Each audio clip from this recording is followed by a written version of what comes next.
Alors, j'ai décidé donc de m'intéresser de plus en plus au tournant qui se produit à la fin du XVe siècle en ce qui concerne la présence juive dans le monde. Alors j'en ai déjà parlé, cette présence juive, il faut l'étudier de manière beaucoup plus subtile qu'on ne pourrait le croire, c'est-à-dire que elle concerne bien entendu les nouveaux chrétiens, les gens qui se sont convertis au christianisme, mais aussi tous les intellectuels qui participent à la vie de l'Occident et qui ne sont pas, dont on ne connaît pas forcément les racines juives, mais qui ont une tonalité qui correspond à cette nouvelle période de la nouvelle alliance jérémienne. Alors on pense au cogito cartésien, qui est d'ailleurs développé déjà au XVIe siècle en Espagne. On pense à la Kabbale chrétienne, qui correspond à un apport du judaïsme à la pensée chrétienne de l'époque, comme chez par exemple Pic de la Mirandole. Et on pense d'une manière générale à tout un essor intellectuel, créatif, où les juifs progressivement vont jouer un rôle de plus en plus marquant, et notamment avec Spinoza au XVIIe siècle, jusqu'à Marx au XIXe siècle. Et j'en passe, c'est les meilleurs. Et en ce sens, le sionisme apparaît comme relevant de l'ancienne alliance.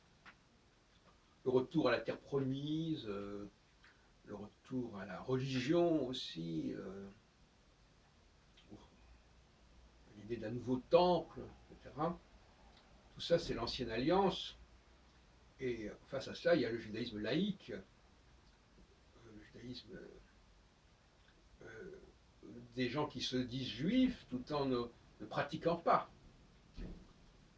qui est une particularité du judaïsme, c'est justement le nouveau judaïsme, le judaïsme de la Nouvelle Alliance, c'est un judaïsme qui n'est plus dans la pratique extérieure, qui n'est pas dans l'adoption de commandements extérieurs, mais qui est une sorte de conscience intellectuelle qui traite notamment du fonctionnement de la société. Toute l'importance des juifs dans tout ce qui concerne le fonctionnement de l'esprit de la société, que ce soit Einstein, Freud, Marx et bien d'autres. Parmi les sociologues, on citerait des gens comme Émile Durkheim, par exemple, en France.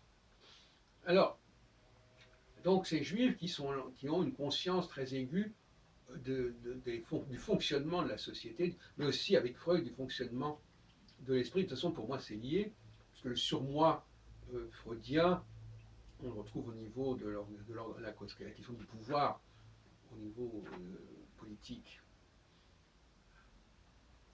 Donc, le sionisme herzlien ne fait sens que parce que, pour des raisons conjoncturelles, les juifs sont persécutés, sont maltraités dans tel et tel pays,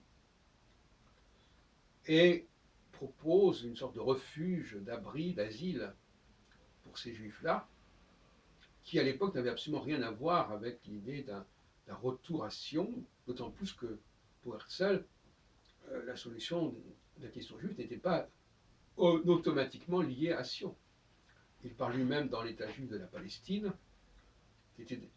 mais il parle aussi de l'Argentine, qui était également un thème important chez le baron de Hirsch.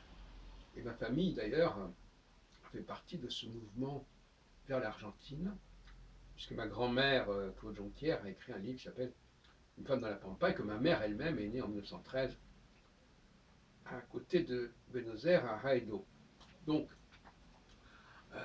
ce n'était pas spécialement lié. Et quand, à la veille de sa mort, Herzl avait souscrit à la possibilité qu'avait proposé l'Empire britannique d'un État juif, entre guillemets, en Ouganda, ce qu'on appelait l'Ouganda à l'époque. Donc voilà, donc j'aurais moi-même été tenté une expérience israélienne en 68-69, à la suite de la guerre des 6 jours et que tous les mois que ça a suscité.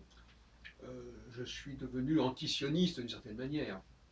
En tout cas, pas du tout contre l'existence de l'État d'Israël en lui-même, mais contre le mouvement qui fait croire que l'avenir du peuple hébreu, c'est de retourner en Palestine, ce qui est une aberration totale.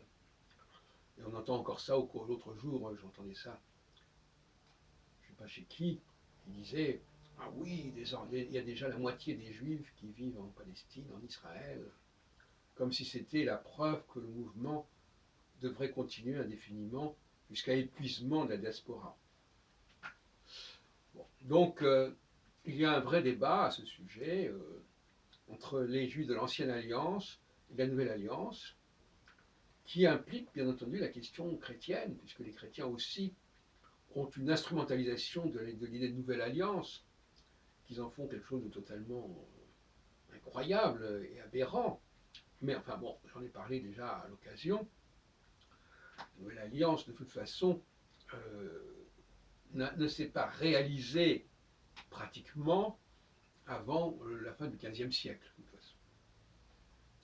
Donc, quand Jésus parle de la Nouvelle Alliance à son époque, c'était tout à fait prématuré.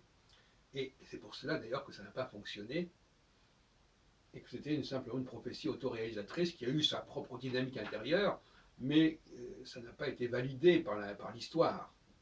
Ce qui est validé par l'histoire, en revanche, c'est effectivement la présence de plus en plus marquante des Juifs dans le monde, qui a d'ailleurs suscité un nouveau type un anti-judaïsme, un antisémitisme, avec les protocoles des sages de etc. C'est-à-dire les Juifs étaient,